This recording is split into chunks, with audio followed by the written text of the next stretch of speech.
প্রতিদিনের মতো আজও চলে এসেছি একটা নতুন রেসিপি নিয়ে, আর সেটা হলো ম্যাঙ্গো মিল্ক পুডিং। মানে পাকা আম দিয়ে পুডিং তৈরি করে দেখাবো। চলুন শুরু করি। একটা আম নিয়ে নিয়েছি, যেহেতু পাকা আমের রেসিপি তাই পাকা আম নিয়ে নিয়েছি। আমটার খোসা ছাড়িয়ে নেব ভালো করে।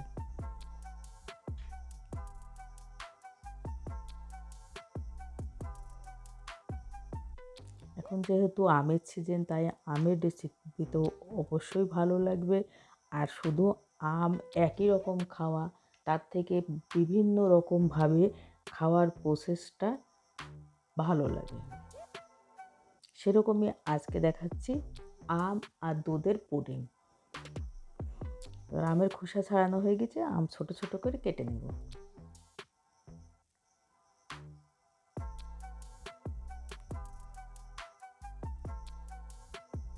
হ্যালো বন্ধুরা, কেমন আছেন? আশা করি ভালো আছেন, আমিও ভালো আছি। আমার ইউটিউব চ্যানেলে সবাইকে স্বাগতম। আমটা কাটা হয়ে গেছে, একটা মিক্সিং জারে নিয়ে নেব পেস্ট করার জন্য। জারে নিয়ে নিয়েছি, এবার পেস্ট করে নেব। পেস্ট করে চলে এসেছি। পেস্ট করার সময় যেহেতু জল দিইনি তাই আমের রসটা হয়েছে ঘন, তাই এর মধ্যে এখন জল দিয়ে আরেকবার মিক্সার করে নেব।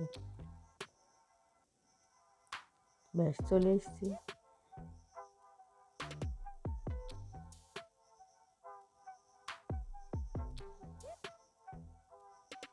এবার একটা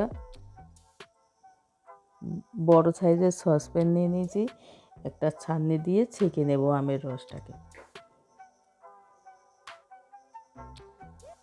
যাতে আমের রসের মধ্যে কোনো আঁশ না থাকে। এবার এর মধ্যে দিয়ে দিলাম 2 চামচ চিনি, 1 চামচ আগার আগার পাউডার। এবার এই চিনিটাকে ভালো করে গুলে নেব। এখানে একটা চামচের সাহায্যে মিশাতে থাকবো যাতে চিনিটা গুলে যায়।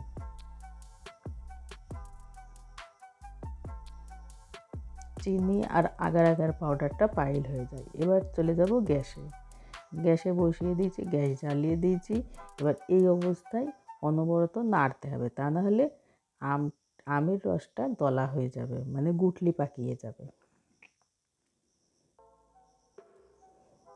এবার আমের রসটা ফুটে উঠেছে।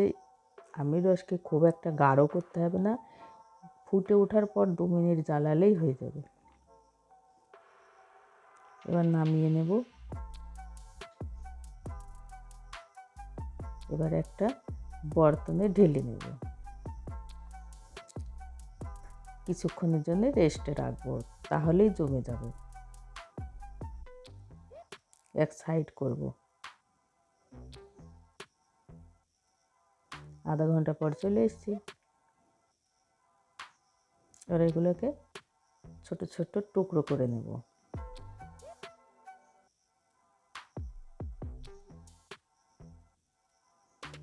কত সুন্দর জমেছে।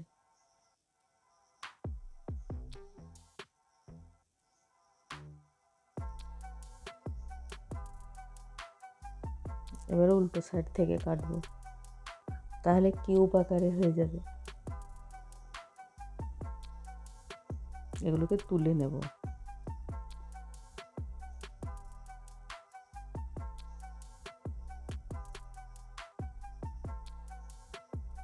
দেখো, একটা কিউব দেখাচ্ছি, কত সুন্দর সফট হয়েছে।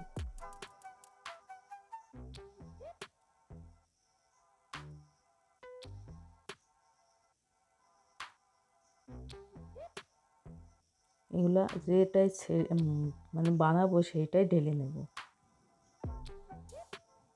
একটা টিফিন বক্সে ঢেলে নিলাম।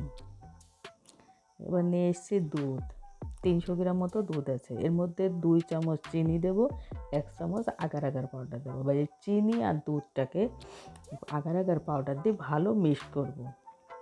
তার কারণ বেশিক্ষণ জাল করা মানে কুক করা যাবে না, তার জন্য চিনিটা উপর থেকেই গলিয়ে নেব গ্যাসে দেওয়ার আগে। এবার চলে যাব গ্যাসের কাছে। গ্যাসে চড়িয়ে দিয়েছি, গ্যাস জ্বালিয়ে দিয়েছি। এবার এই অবস্থায় নাড়তে হবে, তা নাহলে নিচে ইটে যাবে। দুধ ফুটে গিয়েছে, আর 2 মিনিট কুক করব দুধটাকে।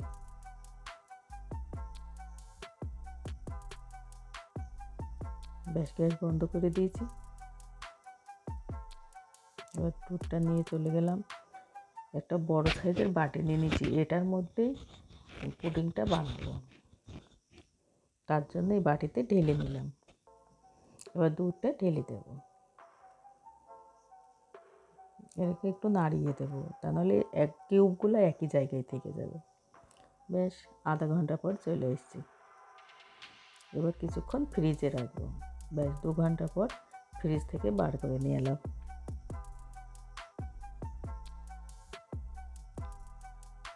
ভিডিওটা শেষ পর্যন্ত দেখার জন্য সকলকে অসংখ্য ধন্যবাদ। এবার চাকু দিয়ে সাইডটা ছাড়িয়ে নেব।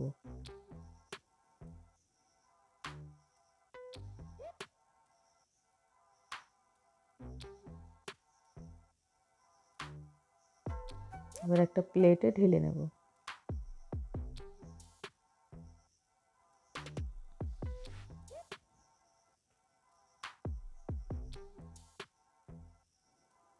দেখো কত সুন্দর পুডিং হয়েছে।